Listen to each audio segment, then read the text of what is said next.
পৃথিবীর ইতিহাসে সমস্ত শক্তিশালী জীবের উদ্ভবের সাথে সাথে তাদের ধ্বংসের কথাও বর্ণিত আছে।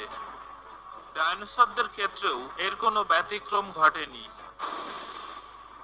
আজ থেকে প্রায় 25 কোটি বছর আগে পৃথিবীর বুকে জন্ম হয়েছিল ডাইনোসরদের। 14 কোটি বছরেরও বেশি সময় ধরে সবচেয়ে শক্তিমান প্রাণী হিসেবে তারা পৃথিবীতে রাজত্ব করে। কিন্তু সর্বোচ্চ শক্তিমানদেরও শেষ পর্যন্ত শেষ রক্ষা হয়নি।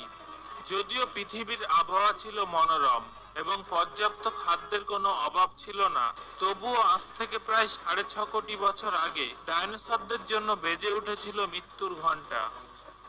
কি এমন ঘটেছিল 6.5 কোটি বছর আগে যা পৃথিবী থেকে ডাইনোসরদের সম্পূর্ণ বিলুপ্ত করে দিয়েছিল? এটা জানতে হলে আমাদেরও ফিরে যেতে হবে 6.5 কোটি বছর পিছনে। সূর্যের পরিমিত আলো, সমুদ্র থেকে আগত ঠান্ডা বাতাস, পর্যাপ্ত খাবার অর্থাৎ বেঁচে থাকার অনুকূল পরিবেশে ডাইনোসররা পৃথিবীতে রাজত্ব করছিল। তাদের প্রবল দাপটে অন্যান্য প্রাণীরা অর্থাৎ স্তন্যপায়ী প্রাণীরা ছিল অত্যন্ত ভীত সন্ত্রস্ত। এরা মাটির নিচে বসবাস করত। ডাইনোসররা আকারে বৃহৎ হলেও সরীসৃপ বর্গের অন্তর্ভুক্ত প্রাণী। এরা ডিম প্রসব করে বংশবিস্তার করত। সুতরাং বেঁচে থাকার জন্য ডাইনোসরদের আলাদা করে কোনো লড়াই করতে হয়নি। কিন্তু মহাবিশ্বের খামখেয়ালিপনার হাত থেকে কারো নিস্তার নেই। তাই যখন ডাইনোসররা পৃথিবীতে তাদের সুখের জীবন অতিবাহিত করছে, তখন মহাবিশ্বে হঠাৎই নেমে এলো প্রলয়ের আশঙ্কা। পৃথিবী থেকে প্রায় 20 কোটি মাইল দূরে মঙ্গল আর বৃহস্পতি গ্রহের ঠিক মাঝখানে ঘুরতে থাকা একটি গ্রহাণু বিপরীত দিক থেকে প্রবল বেগে ছুটে আসা অন্য একটি ছোট গ্রহাণুর সাথে ধাক্কা খায়। এর ফলে বড় গ্রহাণুটি ভারসাম্য হারিয়ে প্রতি ঘন্টায় 22,000 মাইল বেগে পৃথিবীর দিকে এগিয়ে আসতে থাকে। তারপর ধীরে ধীরে পৃথিবীর বায়ুমণ্ডলে প্রবেশ করে। বায়ুমণ্ডলে প্রবেশ করার সঙ্গে সঙ্গে ঘর্ষণজনিত বলের কারণে গ্রহাণুটি একটি জ্বলন্ত অগ্নিপিণ্ডে পরিণত হয় এবং এটার গতিবেগও বেড়ে যায় কয়েক হাজার গুণ। মাত্র 4.5 মিনিটে গ্রহাণুটি আটলান্টিক মহাসাগরকে অতিক্রম করে। পৃথিবীতে আছড়ে পড়ার আগেই গ্রহাণুটির প্রচণ্ড আলোর কিরণে পৃথিবীর হাজার হাজার প্রাণী তাদের দৃষ্টিশক্তি হারায়। কিছুক্ষণের মধ্যেই গ্রহাণুটি মেক্সিকোর মাটিতে আছড়ে পড়ে এবং প্রচণ্ড শক্তিশালী বিস্ফোরণ ঘটায়।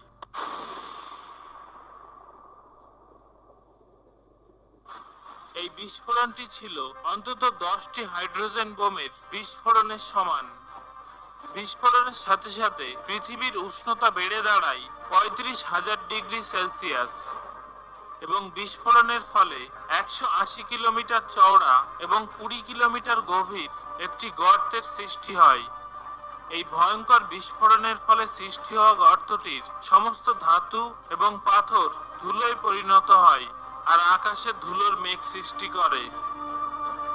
বিস্ফোরণের কিছুক্ষণ পর পৃথিবীতে প্রচণ্ড ভূকম্পন সৃষ্টি হয়। ভূকম্পনের ফলে একদিকে সমুদ্রে সৃষ্টি হয় জলোচ্ছ্বাস, অন্যদিকে সমস্ত সক্রিয় আগ্নেয়গিরি জেগে উঠে শুরু করে অগ্ন্যুৎপাত।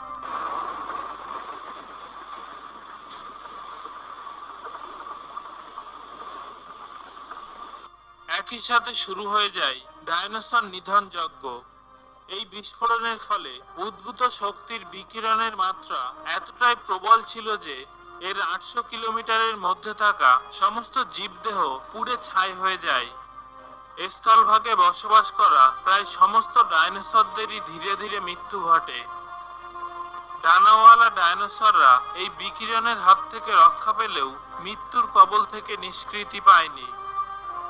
বিস্ফোরণের ফলে যে লক্ষ লক্ষ টন ধাতু এবং পাথর বায়ুমণ্ডল ভেদ করে আকাশে পৌঁছে গিয়েছিল, বিস্ফোরণের ঠিক 40 মিনিট পর মাধ্যাকর্ষণের টানে সেগুলো জ্বলন্ত অগ্নিগোলকের মতো পুনরায় পৃথিবীতে বর্ষিত হতে থাকে।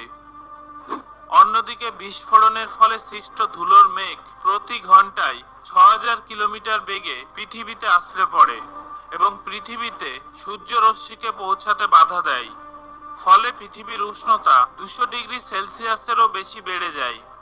ফলত পৃথিবীর সমস্ত জীবদেহ ছাইতে রূপান্তরিত হয়।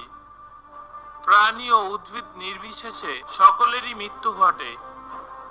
পৃথিবী একটি মৃত্যুপুরীতে পরিণত হয়। এরপরও আশ্চর্যজনকভাবে যে সমস্ত প্রাণীরা জীবিত ছিল, খাদ্য অভাবে তাদেরও মৃত্যু ঘটে। এখন মনে করা যাক সেই সমস্ত স্তন্যপায়ী প্রাণীদের কথা যারা ডাইনোসরদের ভয়ে মাটির নিচে বসবাস করত এবং যে কোনো প্রকারের খাবার খেয়ে জীবন ধারণ করত। এরা আকারে ছিল খুবই ছোট, তাই গ্রহাণুর ওই প্রচন্ড বিস্ফোরণ এদের তেমন কোনো ক্ষতি করতে পারেনি, বরং বিস্ফোরণের ফলে এরা লাভবান হয়। পৃথিবী থেকে ডাইনোসররা নিশ্চিহ্ন হয়ে যাওয়ার পর স্তন্যপায়ী প্রাণীরা তাদের একচ্ছত্র আধিপত্য বিস্তার করে। বিস্ফোরণের কয়েক লক্ষ বছর পর, অর্থাৎ আজ থেকে প্রায় 4,70,00,000 বছর আগে, পৃথিবী আবার ধীরে ধীরে শান্ত হয়। পৃথিবীর উষ্ণতা কমে দাঁড়ায় 24°C এবং উদ্ভিদ জগতেরও বিস্তার ঘটে। আজকের পৃথিবী আর সে যুগের পৃথিবীর পার্থক্য খুব বেশি ছিল না।